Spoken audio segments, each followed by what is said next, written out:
Welcome, everybody. Welcome to the Legendarium podcast. This is, what are we, a generic episode, a midweek episode, a non-numbered episode, because we're not talking about a book today. I am here with Brent Weeks. You Brent, just hello. called me generic right when we start, man. It's just it's going to be one of these interviews, isn't it? I'm kidding. Go ahead.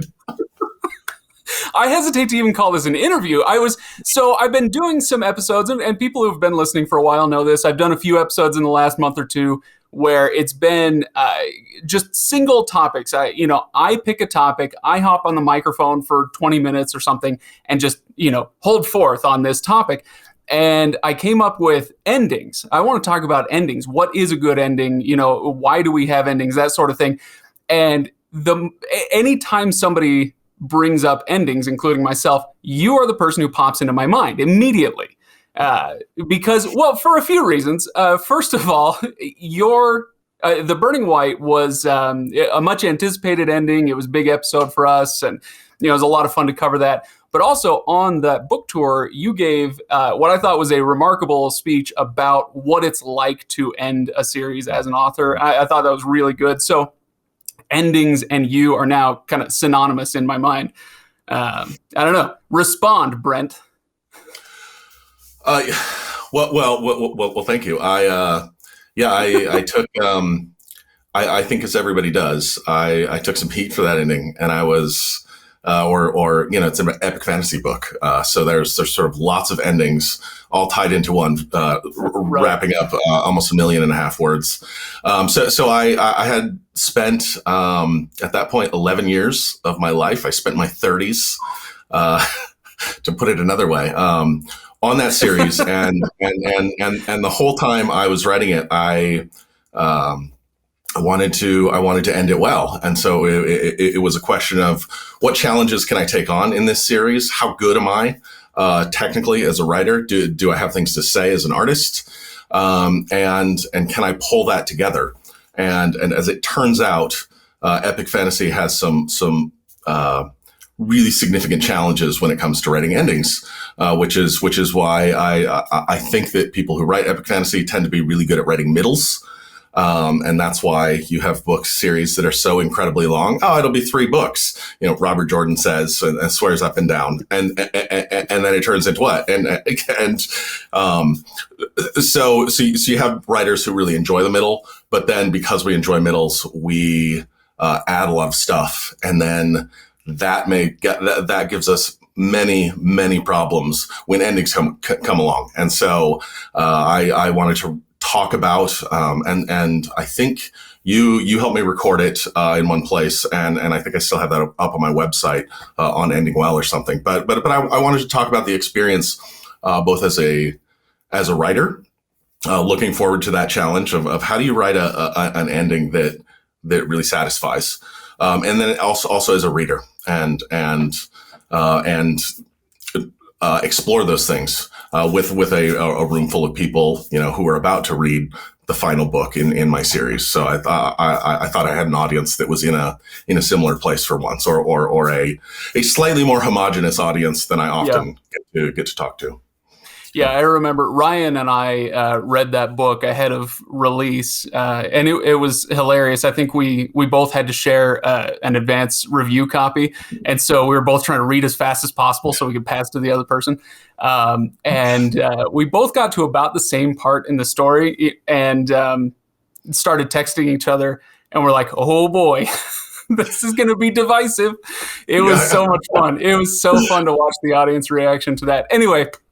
But that's a very specific topic, the ending of the of that series. But I want to back up and let's talk about endings generally, and what they mean to a story. So here's a question that maybe we can struggle with for a few minutes. Why do we have endings? Okay, we tell stories, and stories are in some way supposed to reflect life, right? But life, as as we learned in Jurassic Park, it finds a way. It goes on. Life continues. You know how it is. Life goes on. There is no ending to the story of humanity. So why are we so obsessed with endings in our stories? Why do we do this? Well, I think honestly, it's I think we structure our lives even into stories, and that's because stories have like the benefit of a story is that it does have an ending. It is about something. It posits some questions and then it gives some answers. Or I mean, obviously, authors can take it the third way, and it says there are no answers. You can be very literary if you wish, and life isn't like that, and neither will this story be. Okay, fine, but generally the story starts with, okay, what's going to happen to this family? What's going to is this man going to end up with this lady? Is this guy going to learn how to be a good dad? Is this city going to fall in this war? There are questions. Is this empire going to be this corrupt empire? What's going to happen to it? Is it going to fall? Is it going to reform? Where are we going to go from here? And so a novel in particular like gives us a structure of like, here's what I'm worried about. Here's the things that the author has told me we're going to be talking about, and I trust that we are going to go somewhere with these people. Like that's there's just this implicit promise, which is we're going somewhere. This is about something. If I introduce this side character and they don't interact with the main characters for 50 pages, for 100 pages, I believe that eventually you're going to bring that character in and that they're there for a purpose. Like I could imagine it as a literary experiment where you had a side character and they just show up and you're following them. Every once in a while you switch over to them and then they never interact with anybody else and they don't do anything. Like if you read that as very avant-garde, reader, you'd be like, ha, that's amazing. That person challenges, subverts the whole expectation of a novel that these characters would interact. They don't. It's so brilliant. And everybody else would be like, that was pointless. So a story that is pointless is a story that's meaningless, and it's a waste of time. So if you actually wrote that, you'd be betraying the readers, because we all know what fiction is. And we have certain expectations, and you know what those expectations are in general. Obviously, different readers have different expectations, but a story provides a structure for meaning, and it provides promises that you're going to explore that. And if we're talking about story as either a reflection of life or a way to make sense of our lives or something like that, then I guess this makes sense. An ending wraps up or it helps you understand what the point is of what you just went through, which is very, that's very relevant to life, right? If we get to the end of our lives and we're like, well, what was the point of that? Mm-hmm. That would be a very unsatisfying way to end one's own story, I guess, right? Right. And so it's like, no, I need there to be a point. What was, okay, good. I like that. So I mean, this goes, not to throw in, too much critical theory here, but it, like these kind of things go back to people have been struggling with this at least since Aristotle, and Horace was a Roman philosopher. Pause, Brent, this is why I bring you on the show. None of the rest of us talk about Horace or Aristotle. You're elevating the Legendarium here. Okay. So Horace. It's not just to show off. I mean, mostly like 3/4 to show off. But I don't think this would be a very popular thing to say now. But it may be true. And he said that the whole point of literature is to delight and teach. And so you're talking about stories giving a structure. It's like, well, what did I learn from that? It's like Dad, tell me how you met Mom, and like you're going to tell the story. Obviously, your dad and mom like ended up together longer than just meeting each other. Like know that that's not the whole story. There's more story, but you're asking the story of like where does that story end? What you're asking for is, I met this woman. This is how I knew she was the one for me, and this is how I came to convince her that I was the one for her too, or vice versa, or whatever permutation you have. And then you stop the story when it kind of goes, and then we went from there.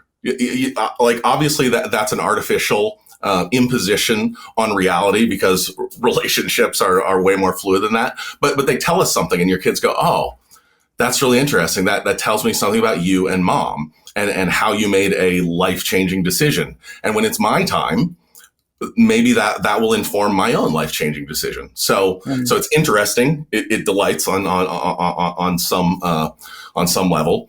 And it teaches you something at least about mom and dad and how they made life decisions. And maybe it teaches you something about how you make your life decisions. So I think that's one of the reasons we structure our own lives into stories frequently. That's really interesting. And of course, I have to bring things back to Tolkien because it's what I do. I'm a Tolkien guy. But if I were to ask him for, a definition, why do we tell stories? What is it? I think he might add on to that. So instruct, was it delight and instruct and uplift? So, his whole thing was he loved the idea of an ending being happily ever after, for, lack of a better term. But the whole idea was catastrophe and this the sudden change, the sudden turn from bad to good. And that's what he loved in a story. And that's what he thought made an ending good, was when it elevated, it uplifted us, it helped us reach higher than the mean things of the world, and whatever language he would have used. But what about you? What makes a good ending? And is there, in your mind, is there some kind of objective, formulaic idea behind what an ending is, or is it completely, I know it when I see it? It was a good ending. It was a bad ending. Okay. So that's tough. But first, questions here, Brent. Okay. My brain got high centered on you talking about Tolkien and the catastrophe. So I just stopped listening at that point. I'm kidding. And this is the point where you can keep thinking, but this is the point where I encourage anybody who's watching this on YouTube to go check out the video I did on catastrophe and what that means in the Lord of the Rings. So you should go check it out. It's somewhere up above you right now. There's a thing telling you to go watch the video. So yeah, go check that out. We're just plugging links for you everywhere, left and right. So Tolkien was obviously classically educated, and the catastrophe would have been a reaction to the Greeks' catastrophes, right? You're going along in life, you're a king, everything's great, and you find out that there was this prophecy about you that everybody did everything they could to avoid. But no, it turns out, even though everybody tried to do the right thing, you did kill your dad, and your wife is actually your mom. That's the catastrophe. So it's like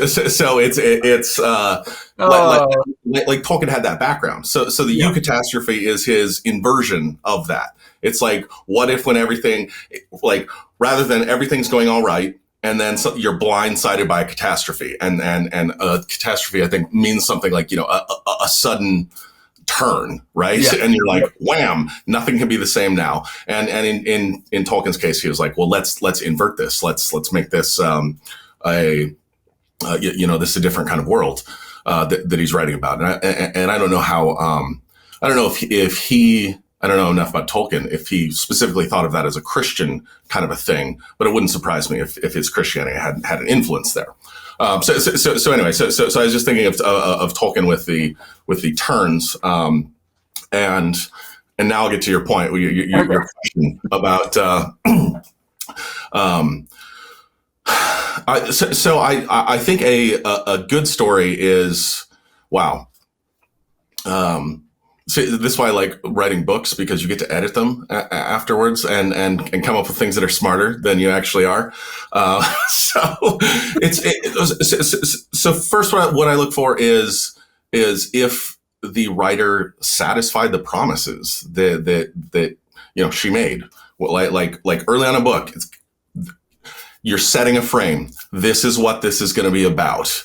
Oh, the characters come across these direwolf puppies in the snow. It's like, oh, this is going to be a story about this family. And, oh, look what happened to them. I think we're going to return to this. Something is going to happen in this first book. And of course, obviously that's a reference to George Martin's Song of Ice and Fire. And he answers that in the first book. The first book ends and you see, oh, what happened to this one direwolf? The mother or whatever is, they find it with a I don't know, reindeer antler or something through its throat, and it's dead, right? It's been killed, and casting them all out into the snow. It's like, that kind of happens at the end. Like George revisits what he promised. He promised this is what we're going to see right here in this book. And you're like, I saw that. Yep, that's what happened. This cruel thing happens in this book. I think I can say that without spoilers. When do spoilers run out? 20 years, something like that. So one of the key elements, and maybe we can come up with some of the other ones, is answering the questions that you yourself raised,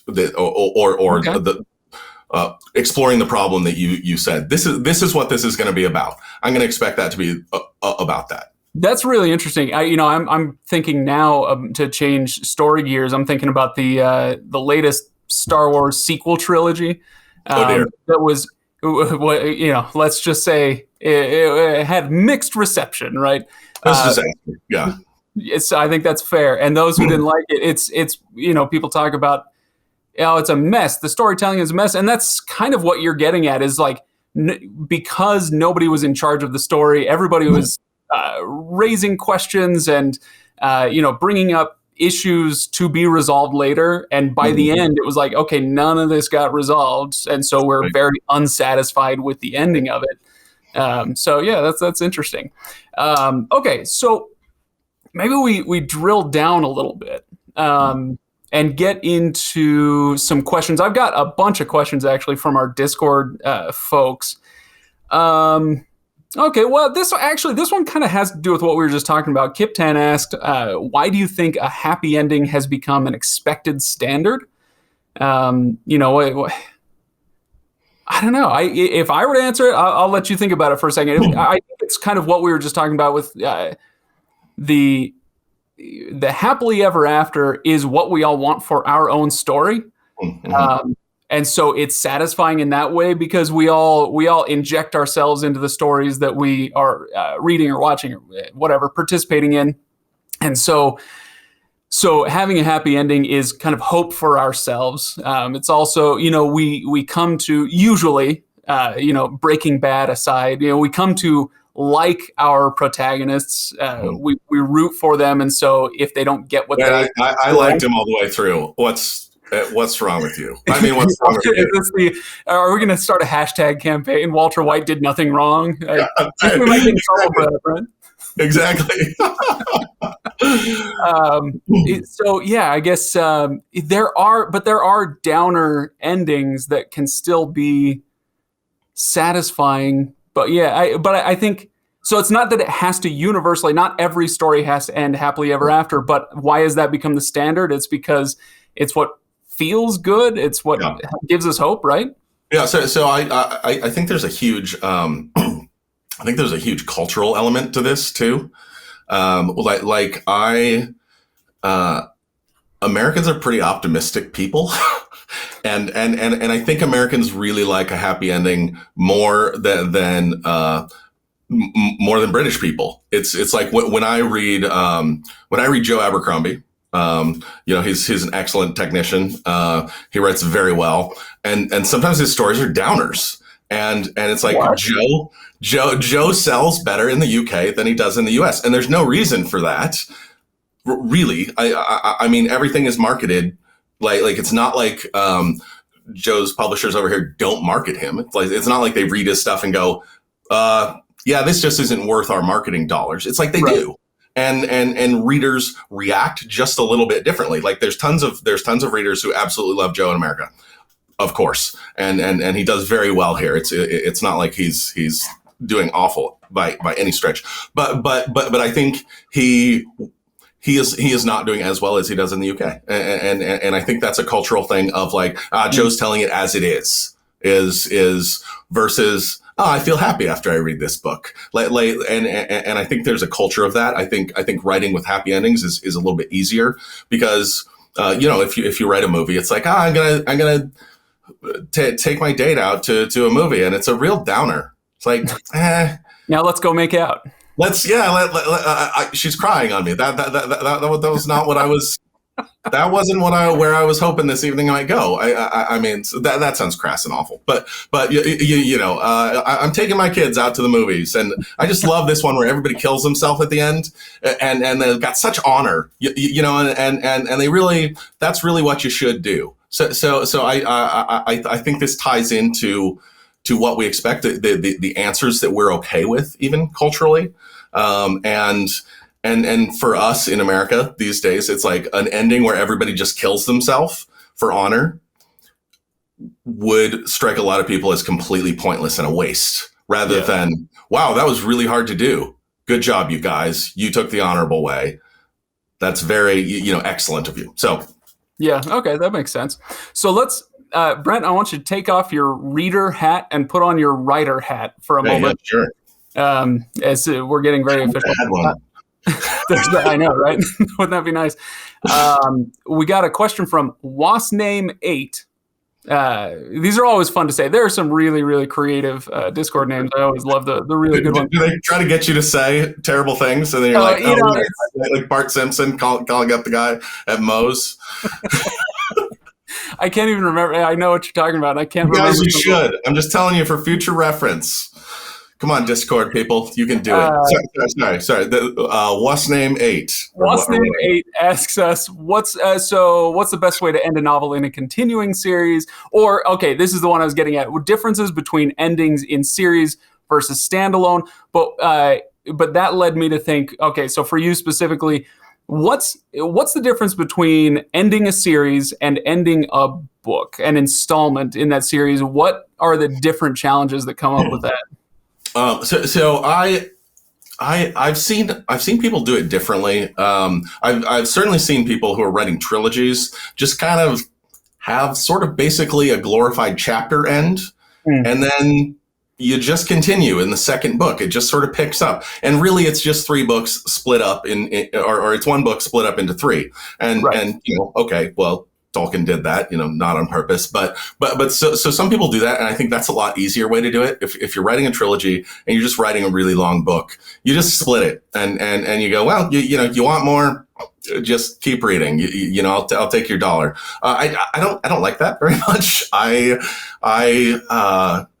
prefer the greater challenge of and the greater satisfaction of books that are self-contained units within, like okay, this is the story of this family, this is the story of this empire, but I'm going to make it clear early on that this book is the story of this city-state. Is this city-state going to stand or fall? And so again, it's about building expectations, or it's about making promises and then answering those promises in this book, and you have to divert reader attention, like you have to point reader attention, like, this is what I'm talking about here. And all the characters are going to make meaningful progress internally, like in their character growth or morally, or every character that is a point of view character is going to do something that changes their trajectory in this book, either in each volume. Otherwise, why are they in the volume? Or they will. I suppose you could have a character who simply forces other characters to change if they're just a rock. But I like to have character growth for each point of view character in each book, where it's like, okay, now I've done this, I can never go back. So this book was in this series for a reason. If you took out if you took out any one volume of the series and the series could stand without it, then you've just read or written a filler book. So I think each book needs to be integral to the build of the series, and each book needs to answer its own questions. Okay. And sometimes those will be more trivial than others. Whenever you're in a really long series, setting up like you'll see stuff in the penultimate novel, right? Like the second to last book. That's like, why is all this stuff here? This seems like a bit extra. And it's usually because the author is building all the stuff for the last book, and it's like, you guys need to know all this stuff, and I can't put it all in the last book. So here's some of the stuff. So anyway, I'll stop talking. No, that's perfect. The other thing that I was thinking of while you were talking was our earlier discussion about stories reflecting life or whatever. In a longer series, it also gives a chance to do. Okay, sorry. Okay, how do I structure this? Let's go back to what Tolkien did with his ending, where you mentioned is basically just it's one long novel, right? And he ended it with his catastrophe, and then went on for 75 more pages to kind of to show like, oh, you know what, things are not always wrapped up in a pretty bow. Things can be bittersweet, whatever. In a long series, let's take Lightbringer, for instance. It gives an author a chance to explore different types of endings or different like markers in life or in a story where cough cough book 3, things don't get wrapped up in a nice happy bow. So you get this ending that is still it's exciting and satisfying and all of the things that you want, that you were just describing, fulfilling the promises of the book, but they end in such a way that it's like, you know what, not everything goes right all the time. And so you can have that type of chapter within the larger story, giving an ending like that. It gives you that non-standard, non-happily ever after ending within a story, something like that. Right. So with my writer hat on, I would say so Tolkien's his ending is like when you're experiencing the book, when a reader's experiencing the book and they just read book 3, it's like that ending is atrociously long. It's too long. It just takes up too many pages. And even when taken as part of a 3-book series, as it was originally written, like I think culturally we've changed and we do not like the long endings. It's like I think readers want to have that high. We won. Tell me where everything is going. Tell me that everything is kind of okay or where everybody's headed, even if they're not okay, kind of briefly, but leave me on that high that I experienced at the end. Okay, here, what happens to the ring? Okay, you've answered what happens to the ring. I'm done. I'm out of here. Just tell me. I don't need the low, leisurely, okay. Right. Why are we going to the Shire? Like, do we have to spend this long here? It's way too long, man. I'm bored. Okay. I just want to. I want to see what happens to Frodo. So I don't think that's necessarily a flaw in the writing. I think that's a just culture has moved on. I mean, if you go back and try to read Dickens, Dickens was a popular writer in his day, and he wrote serialized novels. So they come out in the paper, and like, how does it start? Like frequently his novels will start with like, this is all the generations of this kid's family. Here, I'm going to first, before I tell you anything, I'm going to give you 4 chapters about his grandparents. And then here's now his parents. And then here's this. And you're like, people thought this was interesting. Like we would never structure a thing that way. And that's not that Dickens was doing something wrong. In general, it was like, that was what the audience expected. It's like, oh, before you tell me about this kid, I need to know his people. Like right. That. Come on.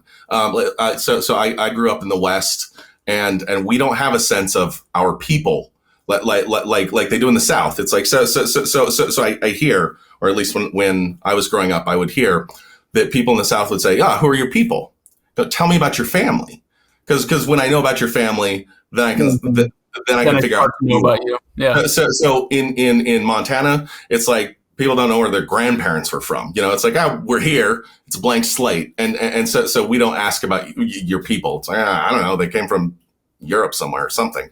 So I think part of what a writer does is they have cultural expectations and they're writing within those. And this can be a misfire when they're crossing cultures, or when it's just time. It's like 75 years later or something. It's like, oh,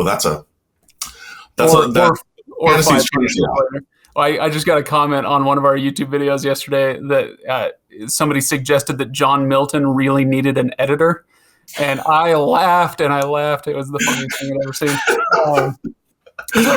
What do you say to that? There's nothing you can say to that. Who was I gonna? Somebody. Oh yeah, no. Is this what you would say, so what we've just been talking about reminded me of a question that Starcast sent, which is is it possible to have a small ending to a book series while still being satisfied? And so is there anything beyond the cultural expectations to that? I mean, I think you've already kind of answered that with what you were saying. It's, yeah, sure it is. Maybe not for you because of your expectations, dear reader, but sure, it's possible. I mean, I mean, I guess like what do you mean by small? Do you mean structurally small, like in a few pages? I would think Do you mean like the world small. isn't changed, or do you mean that like it's just like relationally two people move closer together or further apart? Like, Right. do you mean small that way? I guess Good question. so. Good question. I think of the Lord of the Rings, and it's like a modern editor with a giant blue pencil would have blued out the last 50 pages and said, no, absolutely Right. not. But because the ending goes from here and it gets smaller and smaller and smaller and smaller until it kind of just whispers out at the end. Right. Now, those of us who love the story love that ending, but I don't know. I guess it just comes down to expectations. So, yeah, that's a good question. What do you mean by small? And I don't know. I don't know the answer to that for Starcast. So, I should have just attacked the answer. Dang, I didn't put on my drama hat here. Oh, that's a terrible question. So let's go after that. This is, I'm thinking on YouTube now. So okay, got it. Okay, so I think we've covered a lot of good ground here as far as what makes an ending and what we think of endings generally. Are there any endings besides your own, Brent? Okay, but are there any endings that you think of when you're like, you know what, this is the greatest ending I've ever read, watched, heard, whatever? Yeah, is there anything that's like the ending to you? Oh boy. I'll tell you, I often point to the third Mistborn book. I haven't read it, sadly enough. First of all, how dare you? But it's you want to talk about a big ending. No, nobody has done a bigger ending than that, as far as I can remember. It's just it's huge and it's spectacular and emotional. And anyway, so I always think of that as, gosh, that is one of the best, if not the best, endings I've ever seen. But yeah, that's the one. I tend to like these. I tend to like the surprise endings, which can be really gimmicky. But you're ending to Fight Club, like things where and Christopher Nolan's other one, the memory one. What was that one? Memento. Yeah, Memento, right? And obviously like those are movies, so they're little. They count, Brent. They're stories. Yeah, right. So right. But they're just on a different structure. Like a movie is basically a long short story, like a novelette or something. It's like it just so it can be a little thinner and still totally work than a novel. But I really like the endings where you learn something, it surprises you, and then it casts everything that you learned in a new light. And I try to do. Not quite the one trick pony kind of thing, but I try to do that sometimes of like, oh, you learn this.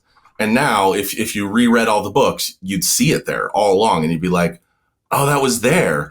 I just missed it. And so did they. So I really like that sort of thing where it's like, okay, there was something for you to learn all along, and you just were refusing to learn the lesson. Because I do feel like that's sort of like life. It's like, why do I keep running into these situations? It's like, well, in life, there will be a test. And if you fail, you will get to take the test again. So it's like, and guess what? Once you pass, there will be different tests. So I really like that thing where you're like, oh my gosh, wait, what? And you look back and you go, that was there all along. That makes so much sense now. And like that always bothered me about that character, and now it makes sense. And of course, so I like to put those moments into my novels because I sort of do feel like if it's too clever, it can be cute and it can be too much, but done well, it can be like, oh, that is like life, where you turn around and you go, I didn't even see you. And you've been my childhood friend. And now I see what a person you are. And like, can we date? Like how did I miss you all these years? Right. Like that sort of things where you have those moments of clear-eyed recognition. Those are things I like. Yeah. Are there any? Can you think of any endings off the top of your head that you were really dissatisfied with? And I'm not asking you to throw any other authors under the bus, but yeah, are there any that you got to the end of the movie, the book, the whatever, and you're just like, oh. So one that I think of that now I'm going back 15 years, the final Harry Potter book. The world is so excited. Everybody is, on the edge of their seat waiting for this book. It comes out. I got it, day of. I read the whole thing. I was on a road trip and I read the whole thing in a day and got to the end of it and just, I wanted to throttle the book, because everything, the whole thing is Harry has to die. 6 books of Harry's got to die. Harry's got to die. Harry's got to die. And then I could see J.K. Rowling coming right up to that point and writing Harry's death and then crying and going, I don't want him to die. And so she figures out a way to kind of have her cake and eat it too. And I was just like, no, you wrote yourself to this and then you chickened out. And I was so disappointed. It's she should have killed Harry. And it's so and she did so stinking well. And I think people don't give her nearly enough credit. Magic System's a mess, fine, whatever. But like she was consistently writing really great novels that were really fun all the way through. And one of the really lovely things that she did have going was, and she was also taking children's books and turning them into epic fantasy through the course of that series. And it's like, okay, that's not easy to do. And she did a lot of it really well. There were stumbles, but and she was also writing these quickly. Like she was putting out those books at a very reasonable pace for how huge those books were, and consistently good work. Amazing imagination. But yeah, like part of what was great was this dread is like, okay, Harry's going to die. Oh my gosh. Like, there's just no way out for him. Like, I'm so worried about Harry and she kills him. And then there's like this 10-page explanation of why he's not really going to die. And you're like, yeah, if you had to seed it in there, you didn't seed it in before. So like you haven't built it into your world. You threw in an escape hatch afterwards. And so then it feels like a cheat. Like if it kind of always been there, like, oh yeah, there's always this weird thing that sometimes happens, and you saw it in book 1, and then you saw it in book 3. Oh yeah, this weird thing happens every once in a while. Then some really smart readers would be like, oh, I bet that's what's going to happen. And so you'd lose out on the surprise, and that's something that authors have to deal with. Is sort of a tangent, but like, what if readers guess the stuff? And it ruins it. Yeah. Does that ruin it? I don't think it does ruin it. But if you see readers guessing exactly what you're going to do, it's like, oh, I'm not surprising them. I'm not doing my job. It's like, actually, your job isn't to surprise them. So yeah, I think J.K. Rowling really needed to. It's like, he's not Jesus. Yeah, it's like he doesn't have to be resurrected. Like it's okay. It's okay that he dies and that we weep. And that he changes the world and everything is much better, and Neville gets to be the hero, and like, wow, like how cool would that be? Yeah. So people also hated the little epilogues on that, and like I did too, kind of. I was like, I don't need to know what these people do when they're adults, and all the names are they're all named after everybody. It's like, it's so obvious, but like. My kid, I read that to my kid, and she adored it. Yeah. So that's one of the things where you're like, oh, your audience is adults, but your audience is also kids. And guess what? What kids and adults want out of things are sometimes very different. So she was threading those needles all the way through, and I feel like she stumbled a little at the end because. Don't get me wrong. I freaking love Harry Potter. We need to cover this on the show at some point. Like, I just did not. Some things about the ending, I was just like, oh, you gotta be kidding me. A great ending. What was the whatever the last one was of the Marvel movies? The Endgame one. Yeah. Okay. Endgame, I thought was fantastic. I thought, like looking at that as a storyteller, as an epic fantasy teller, it's epic fantasy storyteller. It's like what they did is, not all the movies were nearly equally good. Some of them were kind of duds, but they built these movies, they built these characters, and then they took the strengths of having these really established characters, and you were able to just skip all sorts of exposition. I mean, it was still a really long movie, but like you didn't have, like, you knew everybody, so you didn't have to establish all these characters. But then every character has to come in. They have to use their powers in ways that matter, that change, the direction of the final battle. Like everybody's got to have a moment to shine.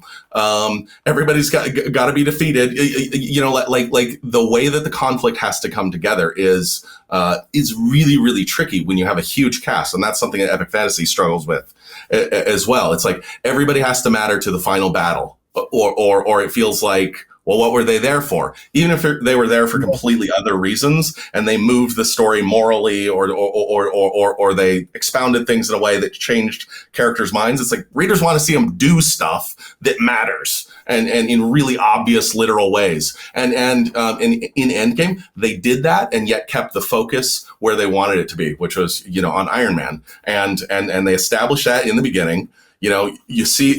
Well, if you watched a lot of movies and thought about structures of them, like you see where it's going as soon as he's talking to his daughter, right? But then it's just beautiful. I love you, 1,000, 3,000, or whatever. Clearly, it affected you on a deeply emotional level. Yeah. Well, I mean, it affected you on a deep emotional level within the context of the book. Like as a quote, it's kind of meh. But so that's all the people who got it tattooed on their person. Yeah, right. Your tattoo is meh. Brent Weeks. So I thought that did things really beautifully. Where what was it? Captain Marvel, I thought, failed within 10 minutes, because you had a character who, as soon as she blows up the first starship, you're like, nothing can threaten this character. There's no danger. And there wasn't even relational danger for that character. There was just none. And people took it out on the actress who maybe she could have handled things better, but it's like, but just the story didn't move. There's no growth. It's like, I am a kick-ass person. I am a superhero, and I will blow stuff up. Okay, that's a start. It's not a story, So I felt like that one completely fell apart, and that one sort of infuriated me. But not infuriated me. It was just like, how did this movie get made when there are so many talented screenwriters who could have taken this cast and this money and these. Maybe the director didn't know what they were doing, but and made something really great. So that was a weird misstep for the Marvel universe. I don't think it had anything to do with her being a woman. Well, I'm sure some of the people. Yeah, there are crazy people everywhere. That's how. But for me as a storyteller, it's like, oh, that was weird. Yeah. So that didn't work at all. Yeah. Okay. Yeah. Well, good one. Well, let's work toward wrapping up, Brent, and end on a last topic here, which is the responsibility when we're talking about endings and wrapping up a story. What is the responsibility of the reader, and what's the responsibility of the author? So this is something, it's been a pet issue of mine for a while. I'm going to just throw out the name that all of our listeners would think of when I say stories that aren't ending. And that's Patrick Rothfuss and the Kingkiller Chronicles.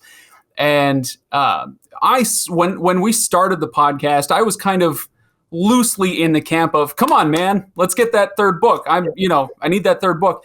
And as I saw more and more of the anger and the people's feeling of betrayal, why can't I need my ending? Where's my ending? I need my fix, man. I need my fix. So. As I saw more and more of that, I kind of started to come around to the idea of like, look, this guy wrote some great books. You loved them. I'm glad you loved them. But like, but I'm not sure he owes you anything. And I think we as readers owe authors a little bit of a bit of latitude in their process and their storytelling. I've never written something as long as a novel, but I've written, hundreds of thousands, if not millions of words in my life. I've been creative on a budget, on a timetable. It's very, very difficult. It's a ton of pressure. And then you get, people who want the ending to be a certain way, like I did with Harry Potter, whatever. And so, you're dashing their expectations. Can we talk about that at all? Like how you approach that as an author, what you feel like your responsibility is as you come toward the end of a book, as even continuing a series? Do you feel like you owe people an ending? And how do you feel about the expectations that are put on you? It's a big question. Lots of facets to this. So as an author, I feel like my duty is to work hard to fulfill my promises. If I wrote a contract, if I signed a contract that I'm going to deliver books, I'm going to do my best to deliver them on time. I mean, in reality, those contracts become a little bit unenforceable when you become a big enough author. So there's like the legal obligation can't really be enforced. Like what are you going to do? Kick somebody out who sells a lot of books? And that's in anybody's case. It's not specific to Pat or anybody. But I feel an obligation. Like I got to work on this thing, and if things go wrong, and they do, like life happens, stuff sidelines us, especially when you're talking about like a decade, when you're talking like these really big books or these really big series. It's like life happens, a parent dies, your health goes out the window for a year, like stuff happens. I feel like when stuff happens, certainly if I've made promises to readers, if I talked about it, then it's just a normal human obligation. It's like, oh, you know what? I said that was going to happen and I can't make it. So sorry about that. And then usually and that happened to me. I was working on the final book and it's like, I finished it. I got done with it. I wasn't happy with how I'd done because I was so rushed getting that together. And I talked to my editor, I talked to my agent and she said, well, how much time do you need? We can pay some people overtime and have that. So we can give you another 2 months. And I said, you know what? I need a year. And they're like, oh crap, but that's what I needed to, and so I told readers that. I said, look, I'm putting it off. I'm delaying it. Readers are actually really, really good to me. It was literally like 2% of readers who are like, oh, you're just trying to chisel us and you're just trying to get as much money out of us as you can. And just when you split it into 2 books and yep. And it's like I split it into 2 books. The second book was 400,000 words.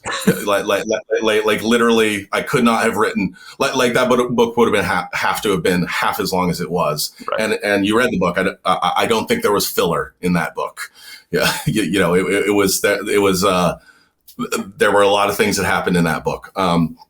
So I probably went too far to trying to meet the reader's expectations. As I wrote that series, my books got longer and longer and longer, but my deadlines stayed the same. And so I was working 6-day weeks and then eventually 7-day weeks to try to meet those deadlines. And that slowly became awful, right? I'm sure. So like I believe that artists have an obligation to, one, just tell the truth, especially if you've in the past said something that you thought was true or that was optimistic, right? Like we're often optimistic. I say every time, this will be my shortest book. And then my wife laughs at me, right? Like, yeah, right, honey. Yeah. See, because I write, like 150,000 words a year. If I do a short book, I could do a book in a year. And then it'd be great. And I'd have extra time to, whatever. And it never happens. So artists tend to be optimists. The next book is always going to be the one that's easy. But then when stuff doesn't turn out, it's like I think you need to tell people stuff isn't turning out. I've also, that sounds really harsh criticism. I try not to do a lot of side projects. Because those can be really fun, but they can take up a lot of time. Even tiny ones I've done ended up taking up a lot of time. And so I say no to a lot of things. He says looking at the guy who asked him to come on a podcast, he's like, you're literally taking me away from writing a very important scene. I just want you to know. I was doing that 10 minutes before I get. So I'm like, oh, man. I didn't say why did I say yes to this, but sometimes I do say why did I say yes to this? It's taking me away from writing. So I mean I work really hard. I work hard to. So what do I owe readers in my endings though? And it's like I know that I had readers who wanted a higher body count. I know I had readers who are expecting, to be honest to this book, or actually not to be honest to this book. Readers who are just like, oh, I really love how hardcore this is, and I'm like, well, it's hardcore in places because we're dealing with wars, and that's what I know about war is that sometimes people just die, but I don't feel like I need to stack up bodies just to show my bona fides, right? I can write that way. That fits certain novel types. So whenever you write an ending, you're going to disappoint people, period. Because part of the fun of epic fantasy communities or book communities in general is speculating. And it's really fun if you speculated and you picked up little hints to be right. And what's not fun is to be wrong. and most of the people are going to be wrong because the book can only end one way. It's not a choose your own adventure novel, although that'd be a really fun epic fantasy novel finish. I did consider it and then rejected the idea. So what I think an author owes to his readers is to write the best book that he or she can, to be honest and to match what they've kind of set up. Like if you ended A Song of Ice and Fire and everybody was happy at the end and everybody gets together and it's sings Kumbaya around the campfire, it's like that wouldn't fit the tone of the books at all. And we can skip talking about the end of the TV series because we're just going to talk about the books. That's all that's real. That's right. Right. But like if somebody gave me that series to finish and they said, yeah, George's taking a vacation. Oh, why did you finish these books? We'll give you a lot of money. It's like, I would be like, no way. Because where those books have been promised to go is just incredibly dark and nihilistic to me. And it's like, I don't want to spend my life writing that story. And that's the only story that would match what's been set up now. It's like, people are basically out for themselves. They'll screw over everybody. And the good guys always lose. It's like, okay, well, that's the moral of that story. Right. And the ending has to match that. And hopefully it's exciting and it's wonderful. And George is a very skilled writer and very gifted. And so I'm sure it'll be exciting. But it's like, wow, that's where your ending has to go with that story, right? Like if it were just to fulfill your promises. In order to fill your promises, yeah. And in order to match the tone. If you switch tones, people would just be like, what? So wait, there's a dance number at the end, really, and a song. That's neat. That's what I was coming here for. So that's a betrayal of expectations. So you are hemmed in, and you are hemmed in by your promises. I was hemmed in by a promise that I made in one of my books, and so I had to change the ending from an ending that I wanted to write. And I had to push the ending to one of the other options. And I was like, dang it, why did I say that? Well, I did say it. It is there. And there was a promise made in there. So I can't renege on that. So I see the ending of a series as the place where all the story checks get cashed. And there's either money in the bank or there's not. So if there's not money in the bank and the cash, the check bounces, you're going to get readers mad at you. Yeah. So, yeah. Well, I think we probably better wrap it up there. That was a good spot to end it. But Brent, before we go, you just said that I took you away from what I heard was the single most important scene you've ever written in your life. That's what I choose to hear. And so that's what I took you away from. What are you working on right now? What can people expect from you in the future? So I'm working on a novel set in the Night Angel universe. There are going to be some overlapping characters from the Night Angel trilogy, but this isn't Night Angel 4. I'm not. No, don't suck me in. Don't suck me in. I'm holding strong. Okay, I'm holding strong. Right. I'm not answering any questions that would lead me to talk about the thing I'm really excited to talk about. I'm deep into it. Actually, I'm close to the end of the first draft. I do like to take a lot of time with editing. I actually really like editing. It's a really fun part of the process for me. So I'm close. Said one writer ever. What's that? Said one writer ever. Yeah. Oh, well, see, ending or editing is beautiful to me because it's like as I'm going, I'm writing down all these notes. Fix this or this chapter is paired dialogue and it's just it's heads floating in space talking. You need to set the scene. Where could this conversation be happening that would be more interesting than this? And then I go on with the conversation. So I what I like about editing is that you can do it with just hard work, but then there's also a huge amount of creative stuff. So it's like I'll make myself a big list of like stuff that's tiny that I can fix in 15 minutes, and then I'll have my mediums, and then I'll have my big rocks, right? Like, oh, this is just not working, and then I'll just take on whatever I feel like I can handle in a day, and like the big rocks I look at every day, and then eventually I go, I got it. And then I go write that scene. And it's really easy. The creative stuff that happens there, like sometimes it's like this character gets from here to here and I need to have some connective tissue. I need to show people why they went there because I knew why, but I didn't tell you why. So writing those scenes becomes really easy. So I like editing because it's just work. It's just hard work. And anybody can do just hard work. When you're facing the blank page, that's where you can get paralyzed and make no progress all day. And that's work too. But when you walk away and you're like, I wrote 2 sentences and I think I'm going to erase them tomorrow. That's hard on the nerves. Yeah. You feel like you didn't do anything. And like, I forgot how to write. I've been writing for 20 years and I've forgotten how. It's gone. The talent is gone. I'm done. I should retire. I should just die. I'll find an ice flow. The ending to your own story, right? Yes. So right now I'm working on a thing in the Night Angel world, and it's brilliant. It's really fun. It's devastating. It's I need to do a lot of work on it. And I think it'll be enjoyable as a single novel. I'll say that much, and I won't make promises about whether it just is a standalone or whether it's connected. Oh, how's that? You are very diplomatic, Brent. So that's perfect. All right. Well, Brent, thanks for joining me today. I really appreciate you taking a little time out of your important scene to chat about it. I do want to remind everybody listening to go to thelegendarium.com where you can people can find, because we didn't do them all sequentially on the podcast, it's hard to find all of our Brent Weeks episodes. But if you go to thelegendarium.com, you can find our episodes grouped by author.